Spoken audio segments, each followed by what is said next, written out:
দিনাজপুরের ফুলবাড়ী উপজেলায় মাদক সেবনের দায়ে ৩ জনকে আটক করে ভ্রাম্যমাণ আদালতের মাধ্যমে ৩ মাসের কারাদণ্ড দেওয়া হয়েছে।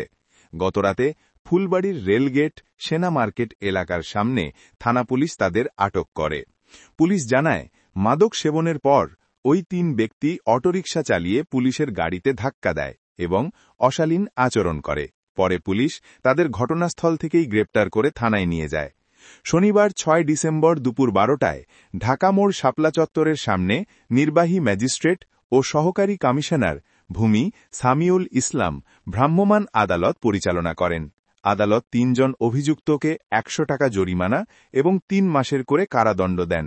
দণ্ডপ্রাপ্তরা হলেন অম্রবাড়ি গ্রামের কোরবান আলীর ছেলে মোহাম্মদ আজাহার আলী, কানহার গ্রামের নাজির উদ্দিনের ছেলে মোহাম্মদ সেলিম মিয়া এবং একই গ্রামের হাবিবুর রহমানের ছেলে মোহাম্মদ আইনুল হক, যার বয়স ৬৮ বছর। এ সময় নির্বাহী ম্যাজিস্ট্রেট সামিউল ইসলাম বলেন, মাদক কারবারি ও সেবনকারীদের কোনো ছাড় দেওয়া হবে না। মাদকমুক্ত সমাজ গড়তে নিয়মিত অভিযান অব্যাহত থাকবে।